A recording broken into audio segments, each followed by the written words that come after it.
Oke, Assalamualaikum warahmatullahi wabarakatuh. Selamat datang kembali bersama saya, ya Aulinan Syafira.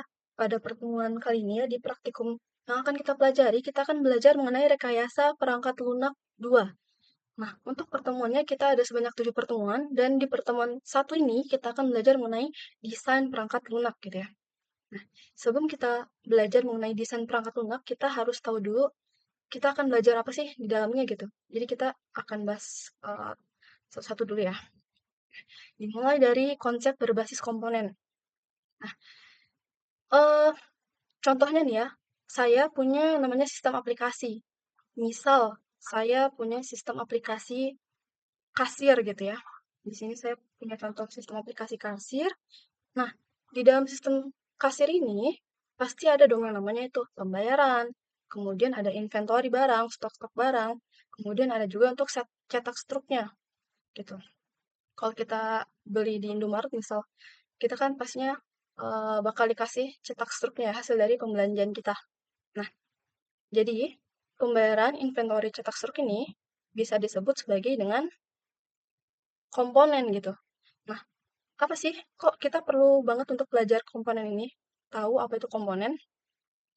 Nah, biar kita kalau misalkan membangun suatu sistem aplikasi, kita tahu, dan kita mudah merawat merawat atau mengembangkan, beberapa sistem dari aplikasi yang besar tadi, misal tadi kan kasir ya, kita bisa memecah-mecah menjadi, eee, beberapa masalah yang kecil, untuk pembayarannya, untuk inventory-nya gimana, untuk cetak struknya gimana, gitu. Tanpa membongkar semua sistem aplikasi yang sudah ada. Oke, ibarat itu kayak kita lagi main Lego gitu ya, jadi kita punya satu Lego, terus dipasangin gitu, dipasangin jadi satu sistem aplikasi. Jadi kayak gitu ya, kalau kita ingin membangun suatu sistem, kan kita inginnya itu rapi gitu, dan kita biar nggak pusing gimana sih, ya kita buat dulu satu-satu. Gimana untuk cara pembayarannya, inventory-nya gimana, cetak struknya gimana. Nah, itu disebut sebagai komponen gitu. Oke, lanjut. Nah, selanjut kita akan belajar mengenai komponen terdistribusi. Contoh yang tadi ya, sistem aplikasi kasir tadi. Nah, maksudnya gimana sih komponennya itu terdistribusi ya? Oke, terdistribusi di sini, misal nih, oke, komponennya kita distribusi itu kita sebarkan ke beberapa, misal untuk yang inventory dan cetak struk, kita simpan di lokal kita atau di server pertama kita. Kedua, yang si pembayaran ini kita pisahin lagi. Kita simpan di server 2 atau kita pakai API. Kenapa sih Kak kok kita bisa pindah-pindahin atau kita sebar-sebarin komponennya? Nah, biar kita paham, contohnya itu seperti Mitrans. Kan di sini pembayaran ya. Nah, kita bisa pakai contoh Mitrans. Mitrans itu apa? Itu adalah payment gateway. Jadi, eee, banyak ya sekarang API-API di luar sana yang memudahkan pembuatan sistem aplikasi yang akan kita buat gitu. Jadi kita nggak semuanya, eee, secara keseluruhan ada di lokal kita atau di satu server kita. Kita bisa pakai server yang lain atau bisa memisahkan komponen-komponen ini ke, API atau server yang lain gitu ya. Nah, itu fungsinya komponen terdistribusi untuk memudahkan programmer juga. Oke, di sini ada namanya aplikasi terdistribusi.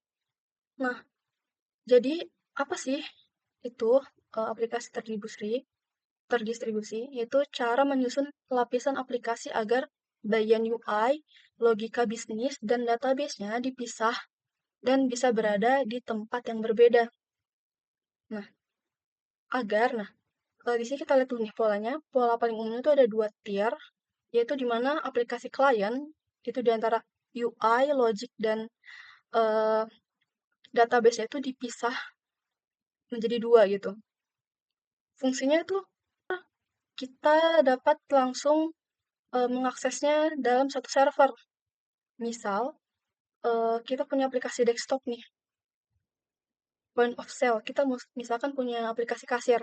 Nah, si kasir ini, aplikasi ini bisa langsung berkomunikasi dengan database lokal kita, gitu ya. Jadi dia cepat dan sederhana untuk desktop single store. Kalau misalkan kita punya toko online, kita udah pakainya di lokal server kita aja gitu, nggak perlu pakai API, nggak perlu pakai server lain, ya udah kita bangun sendiri di laptop kita gitu. Nah, kemudian yang kedua ada 3 tier. Maksudnya tadi, kita bisa menggunakan API sebagai perantaranya. Jadi sebelum si klien atau user ini dia mengakses database, dia harus mengakses dulu atau berkomunikasi dulu dengan API-nya gitu ya. Nah, digunakannya ketika punya banyak toko tercabang dan skalanya lebih besar gitu. Oke ya. Ini aplikasi terdistribusi gitu. Kemudian, nah, di sini kita juga harus belajar yang namanya design pattern. Nah, apa sih design pattern?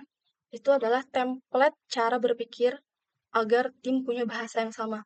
Oke ya, kalau misalkan kita sebagai programmer nih, stand alone, kita bangun bisnis dari awal sampai akhir, ya oke lah, kita masih ngerti gitu cara cara kita membuat aplikasi.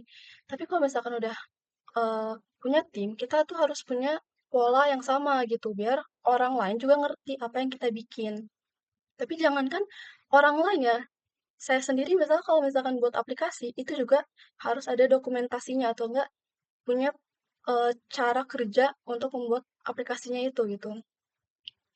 Nah, di sini kapan sih desain pattern itu digunakan? Pertama tuh ketika ada variasi aturan yang bisa diganti-ganti. Misal di tadi kan contohnya kan kasir ya, sistem aplikasi kasir. Di situ kan pasti ada namanya pajak atau juga di diskon. Nah, kita bikin rumusnya tuh itu gimana sih patokannya gitu kan. Kedua di sini ada akses data berulang di banyak tempat produk sell gitu. Jadi penjualannya di mana-mana gitu kan. Nah, yang ketiga UI-nya mulai gendut. Nah, maksudnya itu gimana sih? UI dan logiknya itu bercampur dalam satu eh, tempat yang sama gitu. Kan bingung ya. Kita harus pisahkan nih. Pisahkan antara UI-nya dan juga logiknya seperti apa. Dan juga terakhir digunakan ketika eh, ingin mudah diubah dan dites tanpa bongkar banyak bagian gitu. Nah, contohnya, contoh pattern, ini di sini ada strategi. Misalkan kita membuat rumus-rumus untuk pajaknya seperti apa, untuk perhitungan diskon seperti apa gitu. Kemudian untuk repository, di sini agar kita mengakses datanya itu rapi. Misal kita upload ke GitHub gitu. Dan di GitHub-nya pun juga kita harus menggunakan documentation gitu ya, atau readme.md. Nah, itu biar memudahkan kita juga gimana cara membangun aplikasi atau enggak, ini tuh aplikasi apa sih? Nah, dijelaskanlah di Readme itu. Nah, ketiga ada MVC. Mungkin teman-teman yang di web mungkin udah familiar dengan MVC itu modeling view control gitu ya. Jadi, nah ini yang dimaksud ketika kita menggunakan design pattern gitu. Kita bisa menggunakan MVC ini. Jadi, antara modelnya atau database-nya, view-nya, tampilan UI-nya seperti apa, dan controllernya itu seperti apa, kita pisahkan itu antara UI dan juga logiknya. Gitu ya. Oke. Lanjut ke ERP atau Enterprise Resource Planning. Ini artinya kita belajar bagaimana cara memplanning agar suatu perusahaan itu dapat mengelolanya gitu ya. Misal nih ya, kita punya perusahaan, di dalamnya tuh kita harus ada cara kerjanya itu kan. Cara kerjanya itu harus kita atur gimana sedemikian rupa biar perusahaan tersebut dapat menjalankan misalkan aplikasi dengan baik dan dapat digunakan oleh user. Jadi ERP itu adalah sistem perangkat lunak yang terintegrasi untuk mengelola semua proses bisnis inti perusahaan dalam suatu platform gitu ya. Oke, lanjut. Nah, di sini ada beberapa modul inti ERP. Yang pertama ada finance dan accounting. Nah, di sini ada eh, contohnya tuh untuk pembuatan buku besar, laporan keuangan, kemudian ada sales atau order to cash. Nah, contohnya yang tadi saya gunakan itu kasir, pembuatan kasir. Nah, itu adalah sales atau order to cash gitu ya. Kemudian dapur casing, itu gimana cara pembelian, penerimaan barang, kemudian inventory, production, dan human resources. Misalkan penggajian gitu, data karyawan, dan lain-lain gitu ya. Ini kalian bisa baca-baca aja. Kemudian di sini, setelah kita tahu ya, ada beberapa ERP yang bisa kita bikin ya, sistemnya. Nah, di sini ada tools yang akan kita gunakan nih. Kita akan menggunakan, sorry, tadi masih template, belum saya hapus ya. Nah, ini yang pertama, tools yang kita gunakan ada Java Spring dan juga Hibernate. Nah, Spring itu adalah framework aplikasi umum, utama untuk server side dengan IOC, web security. Nah, dia ini berbasis di web atau service. Jadi dia pakai REST API biasanya. Nah, kegunaan utamanya itu untuk membangun REST API, kemudian manajemen dependencies, dan juga akses data gitu. Nah, yang kedua ini kita pakai namanya Hibernate. Hibernate ini adalah framework untuk otomatis menyimpan atau mengambil objek Java ke atau dari table database. Kegunaannya untuk CRUD dan relasi antar entity tanpa banyak SQL, kemudian transaksi, dan terakhir portable antar database. Oke, nah kapan pakai yang mana ya, Kak, kira-kira? Nah, aplikasi desktop itu atau point of sale yang tadi kita sebagai contohkan itu adalah sistem kasir, kita gunakannya NetBeans. Dia pakai Hibernate atau JPA, Java Persistence API. Jadi dia langsung ya, tanpa web.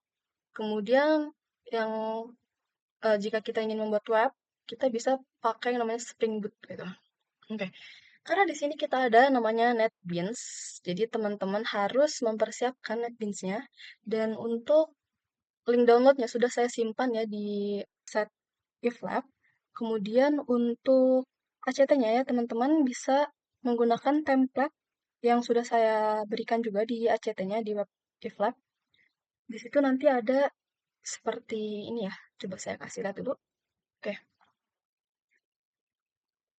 Oke, ini untuk ACT pertamanya, teman-teman di sini bisa mengisi ingin membuat apa gitu ya. Misalkan tadi human resource atau penggajian atau kasir juga nggak masalah kalau mau sama. Tapi nanti di sini kalian jelaskan deskripsi aplikasinya seperti apa, tujuan aplikasinya, batasan masalah gitu ya. Kemudian jelasin juga kebutuhan spesifiknya gitu. Untuk template Word-nya nanti akan saya berikan ya di web. Oke, mungkin segitu saja untuk penjelasan materi. Ya, terima kasih.